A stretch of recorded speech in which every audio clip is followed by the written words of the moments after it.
Assalamualaikum warahmatullahi wabarakatuh. Kami dari kelompok 2 Makul Bantuan Hukum kelas A yang beranggotakan Lulu Setiani NIM 1218053, Risa Rusdiani NIM 1218075, dan Mufti Syaiful Asmi NIM 1218083. Di sini kami akan membahas tentang sejarah bantuan hukum di Indonesia dan sistem hukum di Indonesia. Hukum sebagai payung teduh ketidakpastian, berhadapan dengan dinamika perkembangan zaman dan kebutuhan.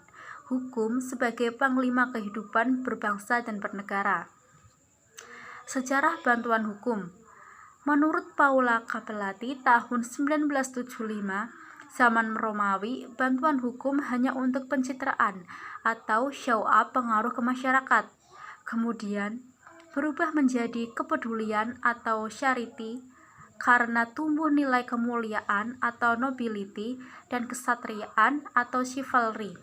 Ini berlangsung selama revolusi. Selanjutnya yaitu sejarah bantuan hukum di Indonesia. Di Indonesia didorong berdasarkan gotong royong.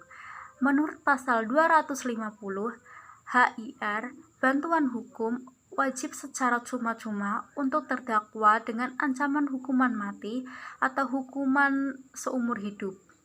Hal ini lebih diutamakan untuk bangsa Eropa Timur daripada pribumi. Pasal tersebut sebagai dasar kemunculan atas Undang-Undang Nomor 14 Tahun 1970 tentang pokok-pokok kekuasaan kehakiman.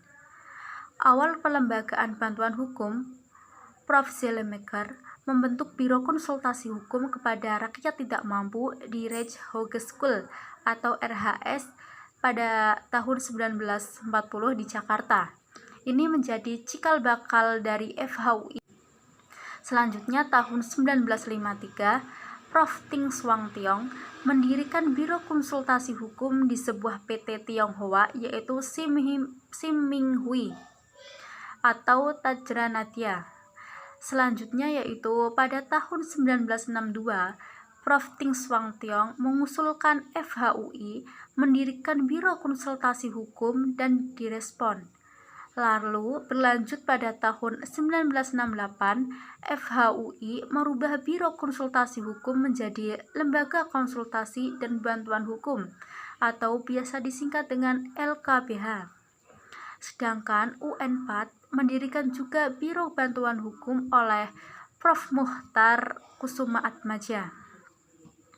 Tokoh-tokoh lain yaitu S. Tasrif, Lukman Wiradinata, Jamaluddin Diti, Singamongkunkuto, Yap Tim Hin, dan Adnan Buyung Nasution menginisiasi Lembaga Bantuan Hukum atau LBH dengan misi bantuan hukum bagi si miskin atau bagi rakyat yang kurang mampu dengan didasar realitas ketimpangan sosial, ketiadaan pendamping hukum, dan melihat eksistensi public defender di Australia saat Adnan Buyung Nasution berkunjung ke sana. Selanjutnya ada sejarah bantuan hukum di Indonesia itu melalui Kongres Peradin ketiga tahun 1969. Berdirinya LBH Jakarta yang beroperasi berkat dukungan Pemprov DKI Jakarta. Gub Ali Sadikin melibatkan DEMA, UI, ITB, UGM, Undip, Unair, Unibrau, USU, Unhas, dan Unsri. Peradilan mendirikan LBH di kota lain dan Adnan Buyung Nasution sebagai ketua panitia ad hoc pembentuk LBH nasional. Sebagai ketua panitia itu ada diikuti organisasi politik, buruh, PT, dan lain seperti LBH Trisula, LBH MKGR, dan LBH Kosgoro. Dan LBH tersebut itu lalu memunculkan YLBHI sebagai naungan organisasi untuk mengarahkan kegiatan nasional untuk perubahan sosial.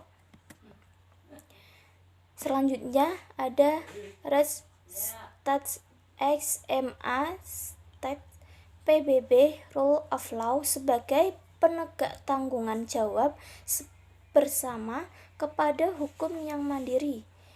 Ada UU 45 negara hukum, penegakan hukum dan keadilan, menunjukkan tingginya hukum dan pemerintah HAM, kepastian hukum dan sama-sama di depan hukum, atau disebut audit et alteram partem. Law as a tool of social engineering atau disebut Roscommon.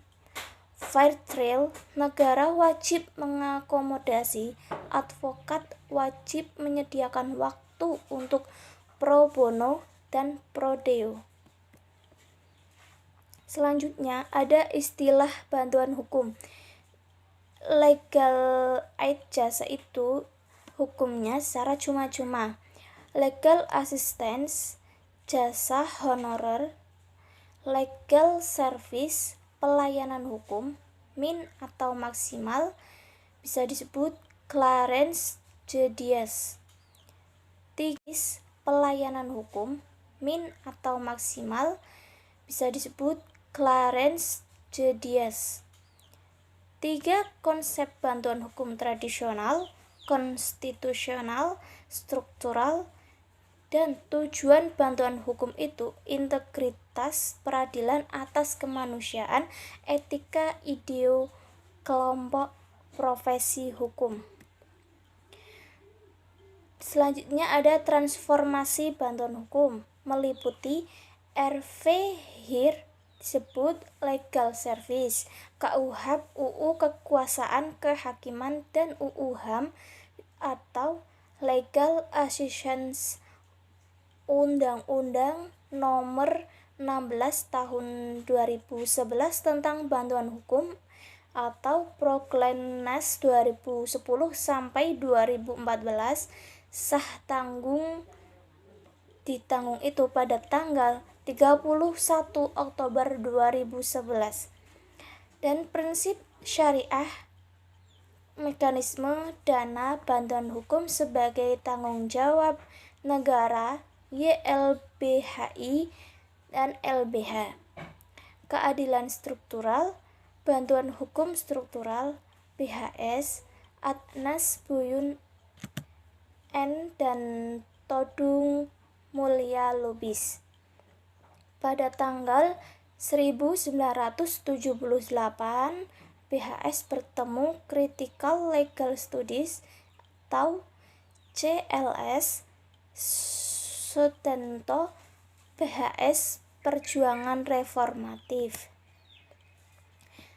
Dan Undang-Undang Nomor 8 Tahun 2003 tentang advokat pada pasal 22 ayat 1, kewajiban advokat pro bono atas tanggung jawab officium nobile atau disebut CSR diatur spesifik pada PP nomor 83 tahun 2000 tentang persyaratan dan tata cara pemberian bantuan hukum secara cuma-cuma, keadilan lebih predikabel, memperkecil gap norm ex vice atau walaupun itu mustahil. Peradil membentuk PBH. Saya akan menjelaskan tentang tanggung jawab negara, pro bono, judicial system, public defender, university, legal clinic, dan paralegal. Pasal 9 huruf A dan pasal 10 huruf C Undang-Undang Bantuan Hukum. Satu-satunya negara mengatur paralegal setingkat undang-undang verifikasi dan akreditasi OBH mulai 2013 dengan subsidi dana melalui Kemenhukam. PP nomor 42 tahun 2013 tentang syarat dan tata cara pemberian dan penyaluran tanah bantuan hukum.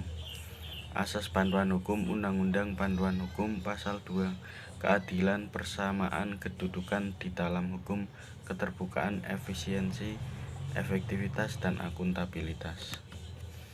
Tanggung jawab negara. Penyelenggara bantuan hukum adalah pemerintah atau Kemkumham secara teknis BPHN. Pemberi bantuan hukum adalah OBH atau rekrutmen advokat, paralegal, dosen, mahasiswa FH. Tata cara pemberian bantuan hukum. Pasal 14 Undang-Undang Nomor 16 Tahun 2011 tentang bantuan hukum. Permohonan tertulis menyerahkan dokumen perkara, melampirkan SKTM, pendampingan berakhir ketika perkara selesai atau surat kuasa khusus dicabut. Bantuan hukum non litigasi. Penyuluhan, konsultasi, investigasi perkara secara elektronik atau tidak, penelitian, mediasi, negosiasi, pemberdayaan masyarakat, pendampingan luar pengadilan, dan drafting dokumen hukum. Tata cara pemberian hukum. Pemberi bantuan hukum dapat dikenai sanksi apabila menerima atau meminta pembayaran tarif penerima bantuan hukum atau pidana penjara paling lama 1 tahun atau denda maksimal 50 juta. Pasal 19 UU Bantuan Hukum memungkinkan perda alokasi anggaran bantuan hukum, namun ada juga inisiasi Pemda tanpa perda. Selanjutnya, refleksi bantuan hukum di Indonesia. Miskin atau kelompok miskin atau marginal dan rentan bantuan hukum atau jasa hukum atau laporan pelaksanaan No Work No Pay. Gerakan liberalisasi sekaligus pendidikan gratis, Al-Mahami, Ijtihad, Musyawarah Etis Tahun, Bantuan Hukum OBH Syariah atau YLBHI LBH. Sekian dari kelompok kami, kurang lebihnya mohon maaf. Assalamualaikum warahmatullahi wabarakatuh.